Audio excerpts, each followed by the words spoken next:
Oiê, seja bem-vindo ao meu mundo.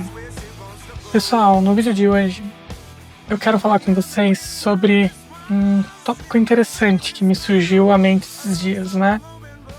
Por que os homens se tornam crossdresser? Tá? Falando de homens especificamente. Eu achei um tema curioso pra gente discutir, né? O que leva uma pessoa a se tornar crossdresser? Por que ela escolhe isso, né? E ser crossdresser é uma escolha? Olha só que coisa interessante, né?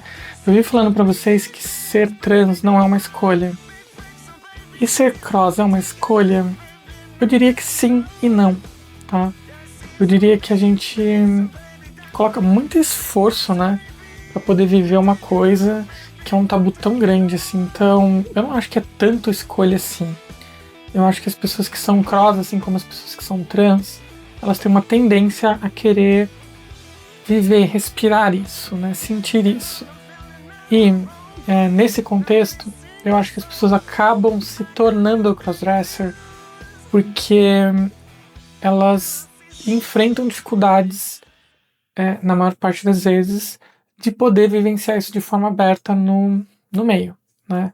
E isso faz com que elas, eventualmente, tenham que começar a praticar o crossdressing, que, na maior parte das vezes, é feito às escondidas. São pouquíssimas as cross que são assumidas, o lado menino e o lado girl, né? Então, o lado menino e o lado menina, o lado sapo e o lado princesa. A maioria das cross, elas fazem isso, a esmagadora maioria, elas fazem isso sem que ninguém saiba, muitas vezes escondidas, e isso acaba sendo um processo longo, até que elas decidam, sair das quatro paredes e viver isso no dia a dia, né? Então, assim, é um processo longo, é um processo que ele nem sempre sai das quatro paredes, né? Existem cross que levam uma vida inteira para fazer isso. Há muito tempo atrás, existia um clube chamado Brazilian Cross Wrestling Club. Eu nem existia como Paula ainda, claro. Eu já era viva, eu já usava coisas femininas, mas eu não sabia o que era crossdressing, eu não acessava, eu não conhecia, eu não vivia esse tempo. Mas eu conheço muitas pessoas que viveram o tempo do famoso BCC, Brazilian Crossdressing Club. E essas pessoas que viveram esse tempo, era um tempo que você tinha menos, você não tinha mídia social como é hoje, você tinha a internet um pouco mais restrita, né? Então eram muito mais fóruns e blogs, etc.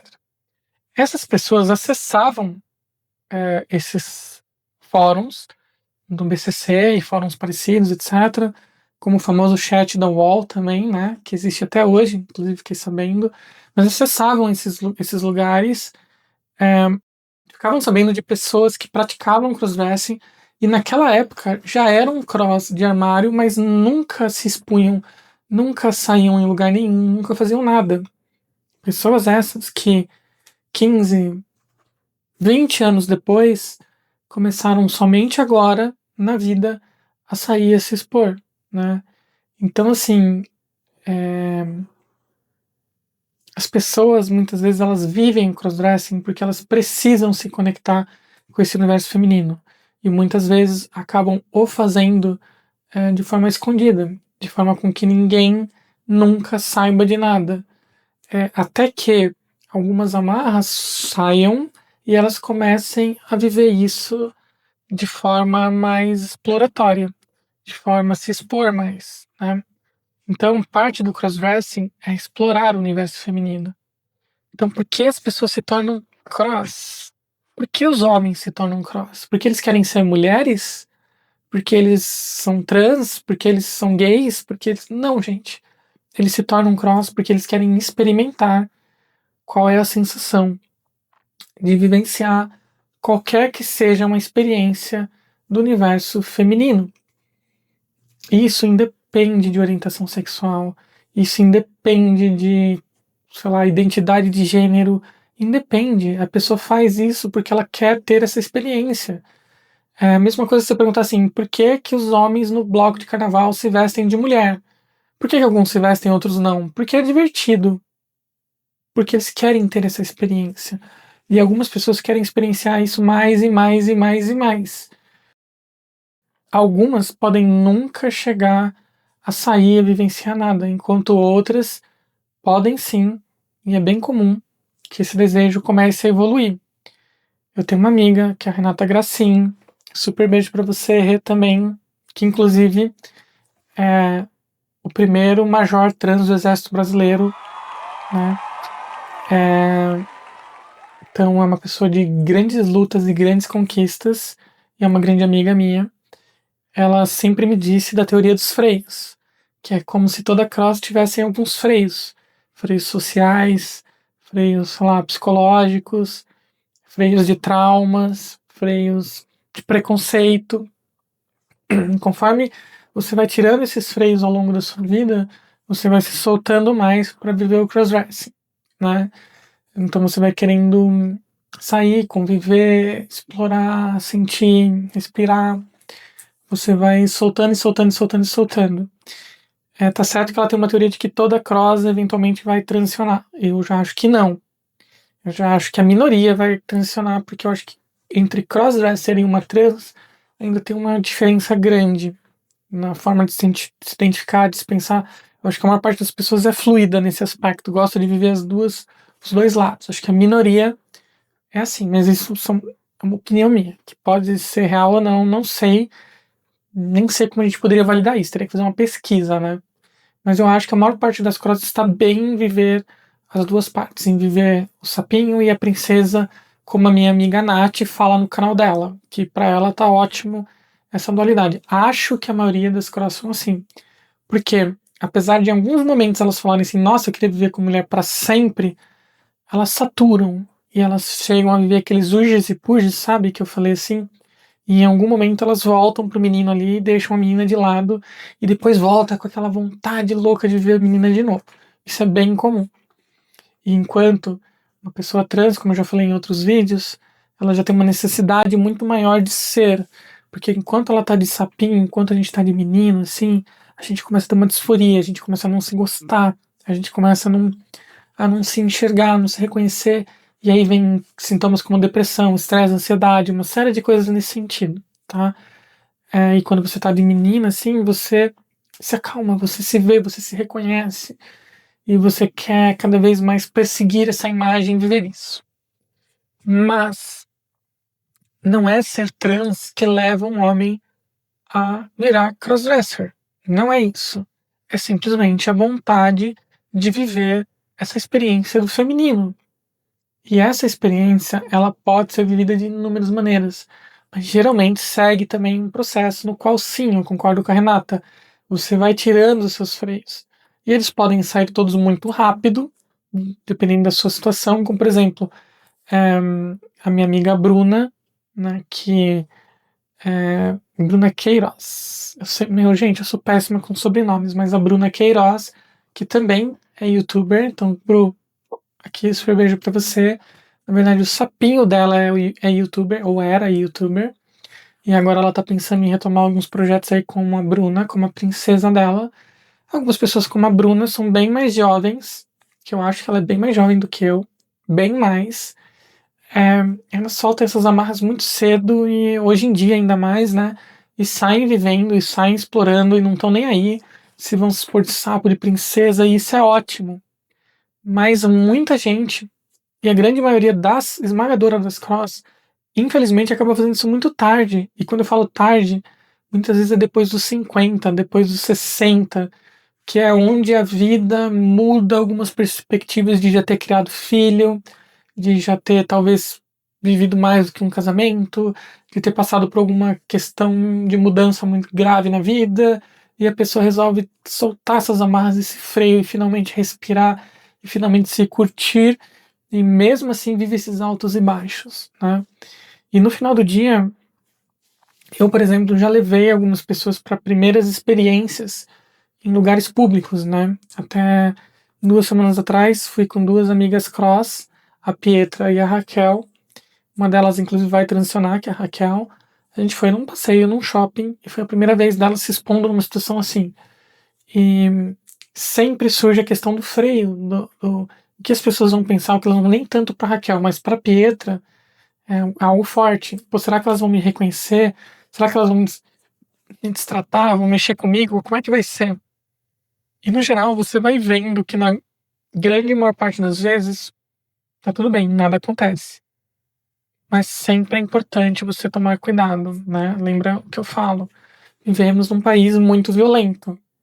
Então as pessoas veem a oportunidade e vão se aproveitar. Quando você está na sua persona de sapinho, você sabe muito bem onde você pode e não pode ir, quais são os ambientes que você pode e não pode frequentar. Sabe muito bem disso, né? Por quê? Porque você já está acostumado a fazer isso. Quando você está de princesa, você está com tantas preocupações na cabeça sobre o que as pessoas estão pensando, o que elas estão olhando, o que elas estão fazendo. Você começa a ficar com tanta coisa encucada que, se você não tomar cuidado, pessoas oportunistas percebem essa sua preocupação e se aproveitam disso, né? Sabe que muitas vezes o bandido, o mau caráter, o ladrão, ele aproveita a oportunidade. Portanto, você estar em ambiente seguro, você está bem acompanhada, você está eventualmente com pessoas mais experientes nas primeiras vezes que você está fazendo isso, ou você está totalmente segura daquilo que você está fazendo, faz toda a diferença para que você possa vivenciar o seu crossdressing de maneira segura, tá? Então, assim, voltando à pergunta, o que torna o homem crossdresser? O que faz com que o homem queira se tornar cross? Nossa, meu marido quis se tornar cross, e agora? O que eu faço? Calma. O que leva o homem a se tornar cross é a vontade de experimentar o universo feminino.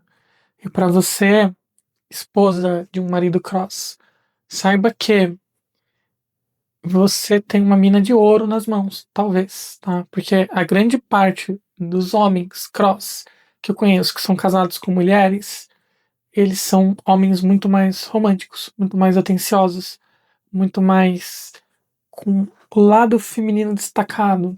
Eles vão entender o que é andar de salto, eles vão entender o que é fazer procedimentos de dor, eles vão entender o tempo que você leva para ficar bonita, para se maquiar, para se arrumar, eles vão entender a dificuldade que é ter unhas grandes, então quando alguém te serve algo e você precisa de ajuda, porque a unha é grande, eles vão entender tudo isso.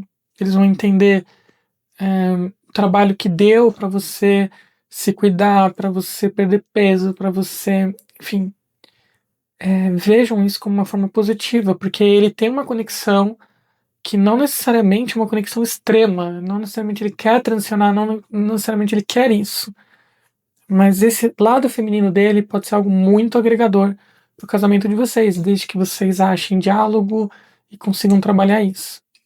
Eu sei que muitas mulheres surtam quando descobrem isso, e muitas vezes descobrem da maneira errada. Eu sei que muitas vezes as cross surtam sobre a questão de ter que falar isso com a esposa, com a parceira, mas o diálogo, o carinho, o respeito, né, sempre fazem a diferença.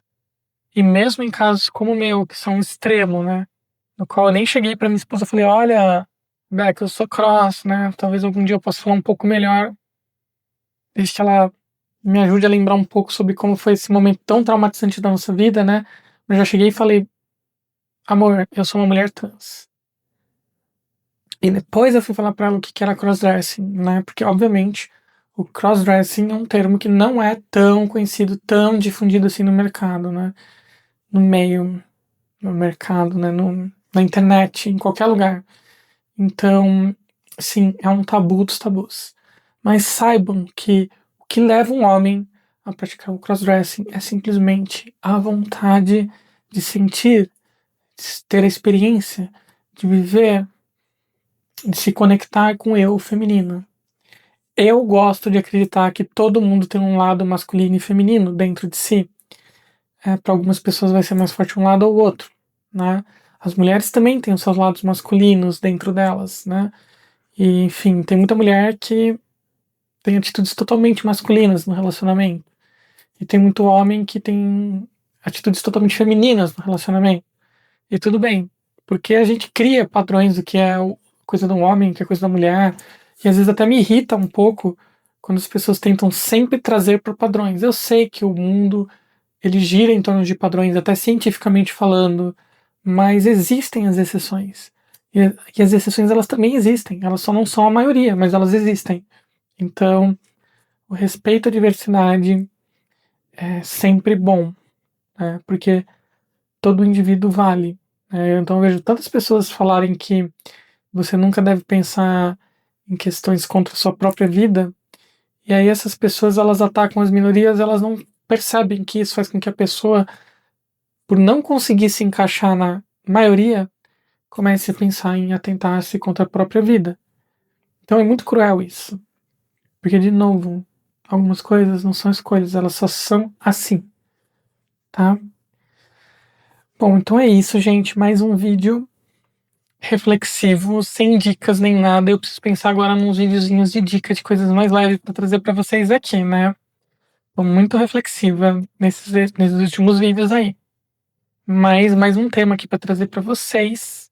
Espero que vocês tenham gostado. Eu vou terminando por aqui. E isso, um super beijo. E até o próximo vídeo.